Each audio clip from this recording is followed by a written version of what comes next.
Anda menyaksikan Breaking News Kompas TV yang disiarkan langsung dari Gedung Mahkamah Konstitusi Republik Indonesia. Saudara, Mahkamah Konstitusi hari ini kembali melanjutkan sidang gugatan hasil pemilihan Presiden atau Pilpres 2024 dengan agenda mendengarkan keterangan ahli dan juga saksi dari pihak terkait. Dalam hal ini adalah dari kubu Prabowo Gibran. Tim hukum dari Prabowo Gibran ini menyiapkan atau menghadirkan 14 orang yang terdiri 6 ahli dan juga 8 orang saksi. Sementara sidang hari ini sudah memaparkan atau sudah menghadirkan ada 3 orang ahli dari ahli hukum tata negara. Saya tidak sendiri di sini di studio mini Mahkamah Konstitusi Republik Indonesia. Saya bersama dengan anggota Dewan Pembina dari Perludem. Sudah ada Mbak Titi Anggraini. Assalamualaikum, selamat siang Mbak Titi. Waalaikumsalam, selamat siang Mbak Disti. Cerah ya hari ini. Cerah dalam arti panas sekali. Iya, dan termasuk di dalam ruang sidang juga pasti cukup lebih panas, ya kan? Iya. Jadi dari panasnya dari dalam ruang sidang sampai keluar gitu ya, ruang sidang juga cukup panas. Iya. Mbak Titi, ini kalau kita melihat ya, tadi hari ini ada 6 orang ahli dan saat ini sudah ada 3 orang ahli yang memang sudah memberikan keterangannya kepada majelis hakim begitu ya dari di ruang persidangan, dan dari 3 orang ahli ini adalah memaparkan bagaimana soal kewenangan Mahkamah Konstitusi untuk menangani sengketa. Dalam hal ini adalah sengketa Pilpres ini ya yang saat ini sedang berlangsung dan harus benar-benar terbukti ada TSM, unsur TSM. Pandangan Anda seperti apa? Ya, saya kira dari sisi pandangan ahli memang tidak mengejutkan ya. Tentu yang akan dihadirkan adalah ahli yang memberikan keuntungan atau insentif kepada yang mengajukan ahli berkaitan dengan posisi hukum dari pihak yang mengajukan. Tentu pihak yang mengajukan ahli tidak akan mengajukan ahli yang memberatkan mereka atau merugikan begitu. Setidaknya yang punya pandangan hukum yang bisa meneguhkan posisi hukum mereka. Jadi berkutat apakah MK bisa menangani perkara-perkara terkait dengan terstruktur, sistematis, masif, apakah perkara-perkara yang bersifat administratif bisa ditangani oleh MK. Jadi saya kira pasti hal-hal seperti itu ya, dan itu ternyata betul yang banyak dibahas pada pagi ini. Saya juga tertarik soal misalnya keberatan-keberatan. Oh iya, tadi di awal betul sekali karena ada keberatan kalau tidak salah dari kubu pemohon 1 yang juga 2 ya. 1 dan juga 3. 1 dan 3. Ya, pemohon perkara 1, perkara 2, paslon 1 dan 3. Iya, betul. Nah, itu ada keberatan karena memang ada sejumlah saksi dari pihak terkait, beberapa nama itu memang masuk ke dalam tim pemenangan. Nah, Anda meresponnya bagaimana? Apakah ini memang bisa keberatan atau memang bagaimana? Ya, para pihak boleh keberatan, walaupun nanti Mahkamah Konstitusi yang akan memutuskan ya, mempertimbangkan keberatan tersebut. Saya juga pernah menjadi ahli dan para pihak keberatan, walaupun pada waktu itu pengujian undang-undang. Karena pemohonnya salah satunya Perludem, sementara saya pembina Perludem dan saya dihadirkan sebagai ahli. Tapi kemudian keterangan saya tetap dipertimbangkan oleh Mahkamah Konstitusi. Karena kenapa? Karena pengujian undang-undang itu kan menguji norma. Nah, kalau sekarang yang diuji itu kan perkara konkret, yaitu perselisihan hasil pemilu. Berbeda dengan pengujian norma. Kalau pengujian norma, orang dinilai dari betul-betul ya keahlian dia menyangkut norma tersebut. Kalau di perselisihan hasil kan ini ada kepentingan terkait hasil pemilu yang dimohonkan oleh para pihak begitu. Jadi sebaiknya saksi dari pemenangan salah satu paslon seharusnya tidak menjadi saksi atau seperti apa? Ya, dalam hal ini kita kembali kepada definisi ahli dulu. Ahli itu adalah seseorang yang secara langsung mampu membuat keputusan terkait dengan bidang kerja yang dia tangani atau memiliki kepakaran begitu ya. Nah, kepakaran itu tentu diuji oleh pendidikan, pengalaman kerja dan hal-hal yang menopang dari sisi keahlian. Tentu mahkamah nanti yang akan mempertimbangkan apakah keberatan itu relevan atau tidak. Misalnya kalau keberatan nomor 1 ini kan terkait dengan status penyidikan ya terhadap Profesor Edi Hiariej begitu. Yang konon katanya ada perintah penyidikan baru. Berarti kan itu terkait dengan sebenarnya ingin digugah kepada majelis soal kredibilitas ya. Yang kedua itu kan soal misalnya kehadiran tim pemenangan ya di dalam sebagai Saksi. ahli. Dalam hal ini Hasan Nasbi dan juga Muhammad Qodari. Yap. Nah ini memang di dalam tim pemenangan bisa juga ada ahli di dalamnya begitu ya. Tetapi dia ahli kan yang punya bias. Nah, bias terhadap tim di mana dia berada begitu. Kalau memang betul mereka ada di dalam tim pemenangan. Nah, apakah mahkamah akan mempertimbangkan keterangan ahli yang mempunyai bias itu tentu menjadi perhatian Mahkamah Konstitusi. Nah, yang ketiga juga misalnya keberatan terhadap Andi Asrun ya oleh pasangan calon nomor 3 atau pemohon nomor 2. Nah, itu berkaitan dengan bahwa sampai persiapan gugatan beliau masih menjadi direktur sengketa di paslon nomor 3 begitu. Jadi ini memang yang dipersoalkan itu bisa jadi seseorang memang punya keahlian. Tetapi keahlian itu menyimpan bias dengan perkara yang dimohonkan karena ini perkara konkret menyangkut perselisihan hasil pemilu. Bukan soal norma. Bukan soal norma. Kalau norma itu kan pandangan terhadap sebuah norma ya. Tapi kalau kasus konkret perselisihan hasil ada kepentingan elektoral terkait dengan persengketaan yang sedang berlangsung di Mahkamah Konstitusi. Nah, satu menjadi bagian dari pemenangan ya, ada ahli yang menjadi bagian dari pemenangan, berarti dia terlibat dengan kerja-kerja pemenangan itu. Nah, dia mengkonfirmasi hal-hal yang dia menjadi bagian dari kerja pemenangan yang dipersoalkan oleh para pemohon begitu. Nah, apakah itu kemudian membuat nilai keahliannya menjadi berkurang? Nah, itu yang akan diputuskan oleh Mahkamah Konstitusi. Karena kenapa?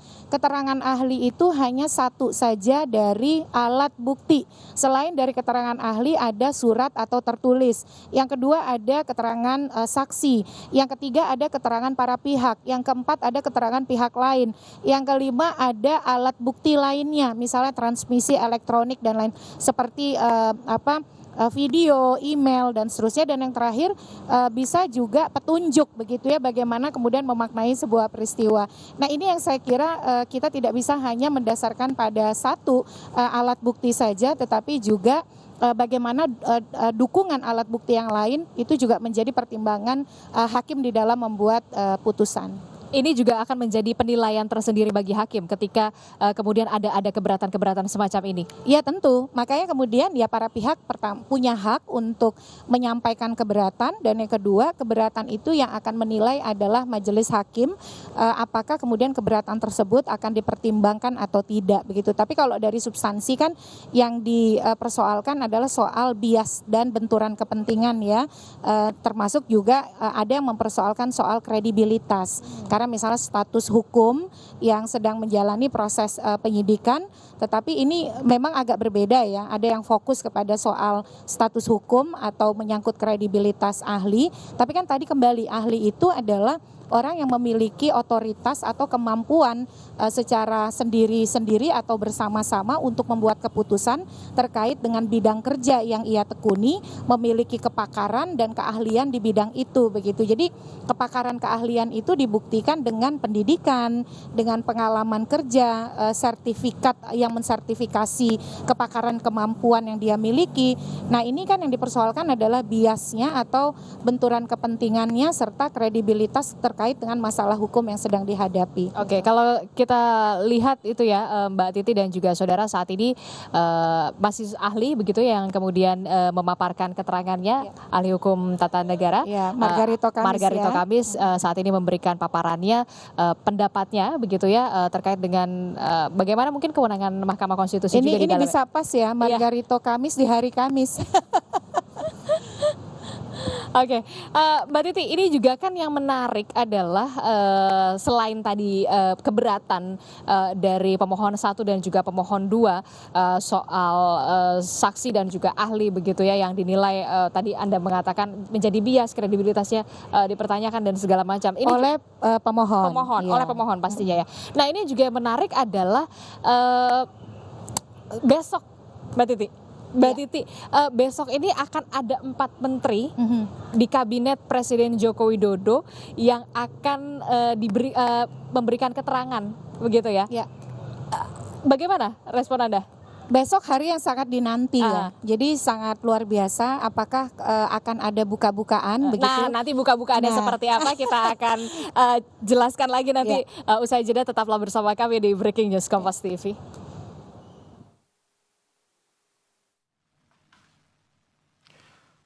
Kemudian saya bicara mengenai,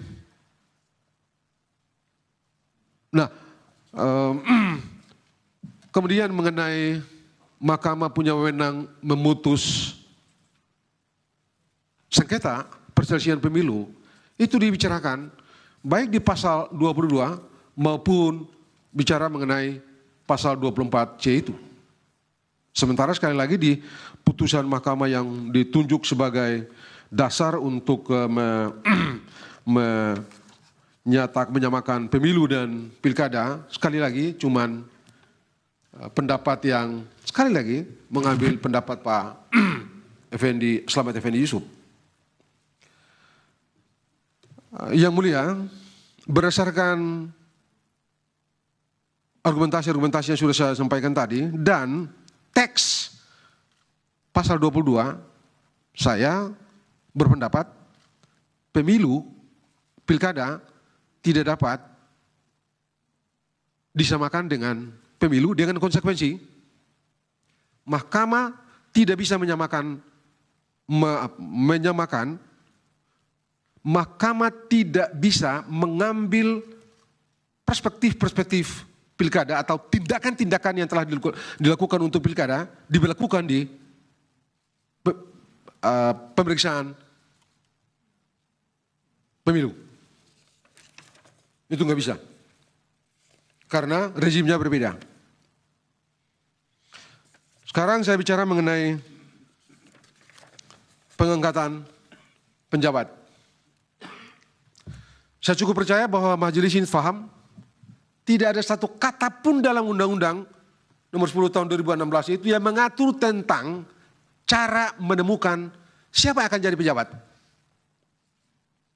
Bagaimana pula mereka itu diproses untuk diangkat menjadi pejabat. Satu. Yang kedua, di undang-undang ini juga pun tegas mengatur, tidak ada satu teks pun yang mengatur bahwa presiden mesti bikin PP. Enggak ada.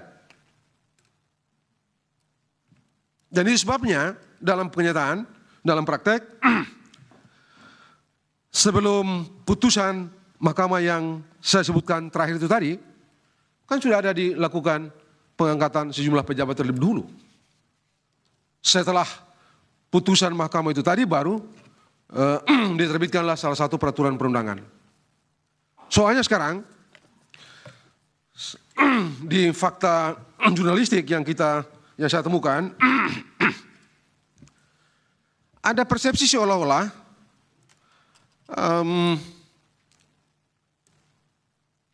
pengangkatan penjabat-penjabat itu tidak sah karena tidak ada peraturan pemerintah. Padahal, satu tadi, undang-undang tidak memerintahkan pembentukan peraturan pemerintah. Mahkamah sendiri tidak memerintahkan pembentukan peraturan pemerintah.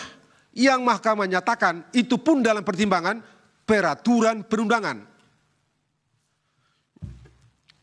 Jadi sejak kapan peraturan perundangan itu sama dengan atau hanya menunjuk peraturan pemerintah?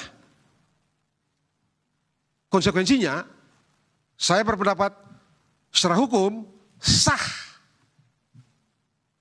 Presiden misalnya terbitkan PP misalnya, kalau dia mau, atau Perpres, kalau dia tidak terbitkan itu, apa yang dilakukan sekarang ini, saya berpendapat sah, yaitu peraturan Menteri Dalam Negeri nomor 4 tahun 2023 sebagai dasar untuk memproses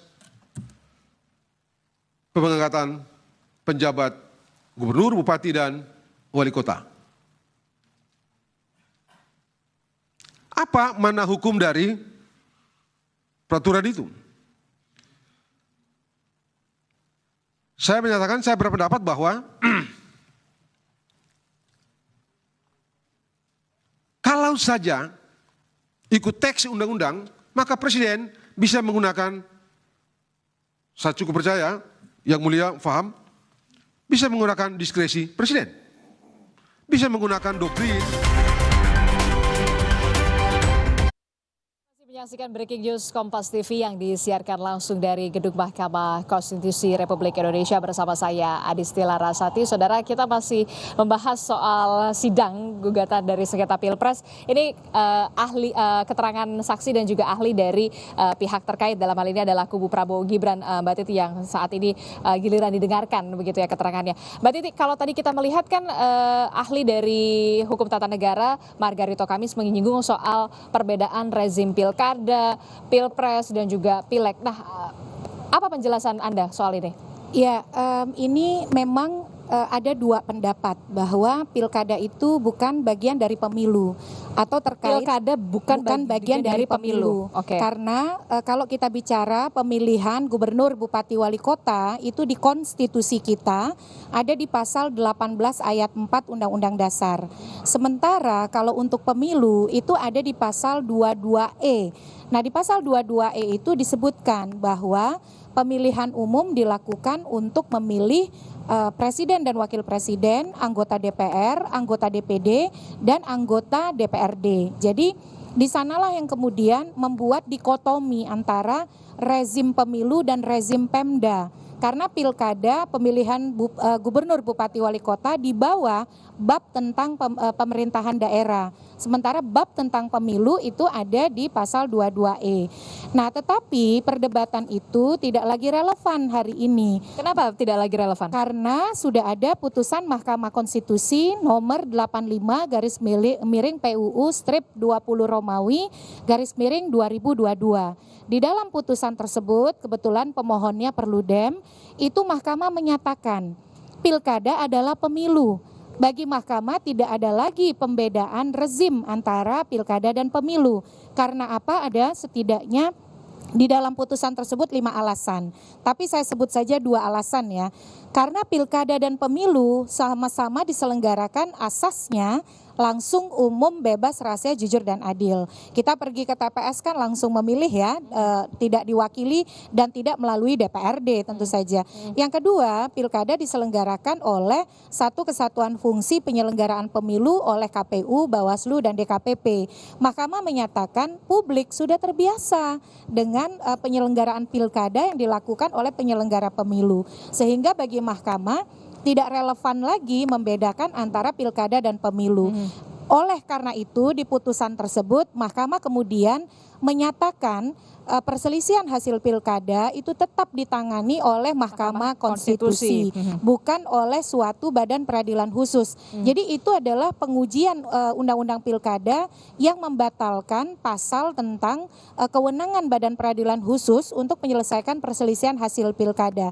Karena pilkada adalah pemilu, maka kata Mahkamah Konstitusi, Mahkamah Konstitusi lah yang berwenang menyelesaikan perselisihan hasil pemilunya. Meskipun demikian memang perdebatan soal rezim pilkada dan rezim pemilu ini masih bergulir terus dikaitkan dengan keberadaan pasal 18 ayat 4 tentang pemilihan gubernur, bupati, wali kota yang berada di bawah bab tentang pemerintahan daerah. Tapi memang bab tentang pemerintahan daerah yang mengatur pemilihan gubernur, bupati, wali kota, karena pada waktu itu amendemennya dilakukan lebih dulu sebelum kemudian diputuskan dalam amendemen berikutnya bahwa 2002 ya, bahwa pemilihan presiden dan wakil presiden dilakukan secara langsung.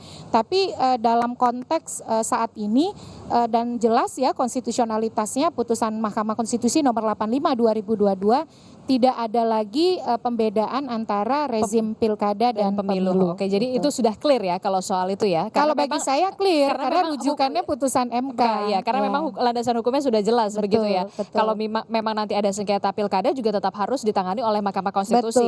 Betul. Iya, itu tadi soal bagaimana yang juga dipaparkan oleh Margarito Kamis, Pak Margarito Kamis soal rezim pilpres, pemilu dan juga pemilihan legislatif dan juga pilkada begitu. Yeah. Nah, yang juga menarik tadi menyambung dialog kita ya, Mbak Titi, soal besok ini nih. Yeah. Besok kan adalah apa ya? Saya juga terkaget-kaget begitu, 4 menteri loh dipanggil kabinet Presiden Jokowi untuk dihadirkan, didengarkan keterangannya dalam sengketa Pilpres ini. Baru kali ini rasanya ya? Iya, kalau untuk Pilpres ini baru pertama kali. Baru kali ini? Kalau di Pilkada sudah beberapa kali. Kalau di Pilkada Saburai Jua tahun 2021, karena Mahkamah perlu mendudukkan secara tepat terkait dengan kewenangan atau kemudian keterangan dari pihak yang punya otoritas, Mahkamah mengundang atau memanggil Kementerian Dalam Negeri melalui Dirjen Dukcapil, lalu waktu itu Pak Zudan ya, Profesor Zudan, lalu kemudian Kementerian Hukum dan HAM, Dirjen AHU, Administrasi Hukum Umum, dan Kedutaan Besar Indonesia di Amerika Serikat. Nah kalau sekarang kan Pilpres, ini baru pertama kali 4 menteri sekaligus dihadirkan. Meskipun itu kemudian menimbulkan permintaan-permintaan berikutnya, Mahkamah juga menghadirkan Kapolri, menghadirkan Mendagri, menghadirkan Presiden, bahkan ada rame gerakan. Ya nanti ya? Betul, karena argumennya begini, dari permohonan nomor 1 dan nomor 3 ya, paslon 1, 3 ini yang paling banyak disebut itu sebenarnya Presiden Jokowi. Jadi penting bagi Mahkamah untuk mendudukkan juga bagaimana Presiden Jokowi terkait dengan perkara ini. Tapi dimungkinkan nggak sih pemanggilan Presiden ini untuk didengarkan keterangannya di sidang sengketa Pilpres? Sangat dimungkinkan karena pengadilan kan akan di dalam peraturan MK nomor 4 tahun 2023 itu disebutkan MK bisa memanggil pihak lain, mendengarkan keterangan pihak lain yang relevan terkait dengan perselisihan hasil yang berlangsung. Jadi MK itu Mbak, dia bisa memanggil pihak lain untuk memberikan keterangan. Lalu dia bisa memanggil saksi langsung sendiri kalau dia rasa perlu. Dia juga bisa memanggil ahli yang memang dirasa penting untuk didengar oleh Mahkamah Konstitusi selain yang diajukan oleh para pihak. Contohnya nih, selama proses persidangan saya kira hampir tidak ada ahli yang sangat mampu menjelaskan tentang tata kelola pemilu. Kita punya satu pakar namanya Profesor Ramlan Surbakti. Bisa saja kalau MK merasa penting misalnya mendudukkan terkait dengan manajemen pemilu dan itu dianggap masih kurang untuk melihat bagaimana jalannya suatu proses pemilu, MK memanggil langsung beliau untuk didengar keterangan. Dan itu pernah dilakukan MK di dalam perkara pengujian undang-undang, menghadirkan waktu itu soal pemilu serentak perkara 55 tahun 2019, ada Samsudin Haris, Ramlan Surbakti, Topo Santoso, dan Jayadi Hanan. Nah, apakah kemudian itu akan dilakukan? Ya saya kira kita tunggu besok. Jangan-jangan ada kejutan ya, misalnya tiba-tiba ada pemanggilan langsung begitu dari Mahkamah Konstitusi. Mahkamah mengatakan RPH, kan kemarin itu pagi-pagi kita dikasih surprise-nya ya, hari Senin pagi Mahkamah sudah RPH memutuskan untuk memanggil pada hari Jumat ya 4 menteri tersebut, walaupun ada sebenarnya dari narasi yang disampaikan paslon 1 dan 3 itu Menteri Perdagangan tidak dipanggil ya. Nah ini satu yang tidak dipanggil, tapi 4 menteri ini Pak Muhadjir, Menko PMK justru dipanggil. Kalau saya boleh ilustrasikan, besok itu mungkin disebut dengan save the best for the last. Save the best for the last. Karena kalau memang betulan besok yang terakhir, bisa jadi ada kejutan baru. Mahkamah memandang perlu ada pihak lain untuk memperteguh elaborasi persidangan. Seberapa penting kemudian keterangan menteri ini? Karena kalau kita lihat ini kan ada Menteri Keuangan, ada Menteri Sosial, kemudian juga ada Menko PMK dan juga Menteri Koordinator Bidang Perekonomian juga. Nah ini katanya sih soal terkait bansos ini, ya kan bansos yang digelontorkan menjelang pemilu 2024 Februari. Anda melihat buka-bukaannya akan sebegitu vulgarkah nanti? Kalau dilihat dari latar belakang menteri, kewenangan yang ada pada menteri-menteri ini, lalu juga konfigurasi permohonan, kan 2 ahli di permohonan nomor 1 itu adalah soal politisasi bansos ya. 3 ahli di permohonan paslon nomor 3 itu soal politisasi bansos atau sumber daya negara. Jadi kemungkinan memang yang akan dibedah itu adalah sebenarnya bagaimana sih seluk-beluk bansos itu, bagaimana dia direncanakan, bagaimana dia diimplementasikan, bagaimana dia diawasi, bagaimana pertanggungjawabannya, atau kalaupun ada simpangan atau afirmasi yang tidak sesuai dengan perencanaan itu dimungkinkan kalau ada kondisi apa. Jadi besok kita justru akan mendengarkan perspektif otoritas yang banyak dipersoalkan oleh para pemohon. Oke, pasti akan seru sekali karena ini benar-benar tadi yang Mbak Titi mengatakan save the best for the last begitu ya. Kita akan nanti ikuti lagi bagaimana keterangan dari ahli dan juga keterangan dari saksi dari pihak terkait dalam hal ini adalah Prabowo Gibran. Jadi tetaplah bersama kami di Breaking News Kompas TV.